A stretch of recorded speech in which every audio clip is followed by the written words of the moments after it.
দেশ থেকে পালিয়ে গেছেন, তারা তাদের দায়িত্ব পালন করার মতো আর সক্ষমতা তারা রাখেন নাই। এমত প্রেক্ষাপটে বাংলাদেশের স্থানীয় সরকার যে প্রশাসনিক ব্যবস্থাপনা সেটা একেবারে ভঙ্গুর একটা অবস্থার দিকে চলে গিয়েছে। এমত অবস্থায় বাংলাদেশে এখন জাতীয় নির্বাচন অনুষ্ঠিত হয়েছে, বাংলাদেশে স্থানীয় সরকার নির্বাচন করার মতো সকল ধরনের পরিবেশ, সকল ধরনের সুযোগ সুবিধা এবং রাষ্ট্রীয় ব্যবস্থাপনা সকল কিছুই সরকারের হাতে অবধারিতভাবে এখন রয়েছে।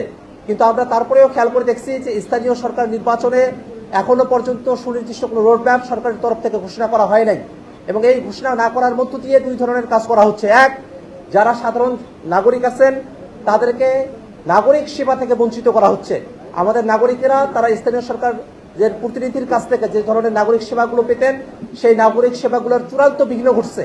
দুই, এই সুযোগে বিএনপি সরকার তারা ক্ষমতায় এসে স্থানীয় যে প্রতিনিধিত্বের জায়গাগুলো রয়েছে দলীয় লোকদেরকে দিয়ে সেগুলোকে কবজা করার তারা পরিকল্পনা তারা এঁকেছে এবং সেই পরিকল্পনার মতোই তারা সামনের দিনে কাজ করে যাচ্ছে।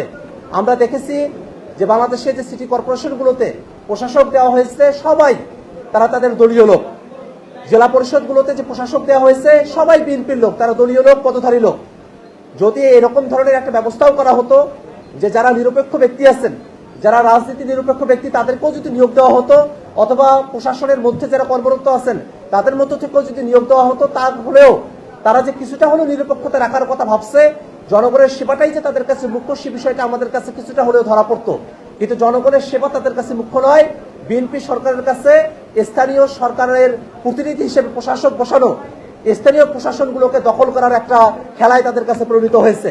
এমত অবস্থায় আজকে আমাদের এই প্রার্থী ঘোষণার মাহেন্দ্রক্ষণে জাতীয় নাগরিক পার্টি এনসিপির পক্ষ থেকে স্থানীয় সরকার নির্বাচন এবং স্থানীয় সরকার প্রশাসনের বিষয়ে আমরা সুস্পষ্টভাবে 5 দফা দাবি আমরা উত্থাপন করছি। প্রথম দফা, যেহেতু নাগরিকরা নানা ধরনের নাগরিক সেবা থেকে বঞ্চিত হচ্ছেন এবং যেহেতু বাংলাদেশে সরকার গঠিত হয়েছে, নির্বাচন কমিশন প্রস্তুত রয়েছে, সেহেতু আগামী 6 মাসের মধ্যেই সকল স্তরের স্থানীয় সরকারের নির্বাচন সম্পূর্ণ করতে হবে।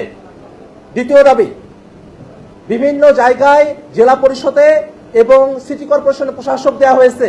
আমাদের কাছে গুঞ্জন আছে যে উপজেলা পরিষদ এবং যারা পৌর মেয়র আছেন সেই জায়গাগুলোতেও প্রশাসক নিয়োগ দেওয়ার এক ধরনের পায়তারা চলছে। এর মধ্য দিয়ে প্রশাসনকে দলীয়ভাবে কুক্ষিগত করার যে পরিকল্পনা, সে ব্যাপারে আমাদের দ্বিতীয় দাবি হলো কোনোভাবেই উপজেলা পর্যায়ে, পৌরসভা পর্যায়ে, ওয়ার্ড পর্যায়ে কোনোভাবেই কোনো প্রশাসক নিয়োগ দেওয়া যাবে না।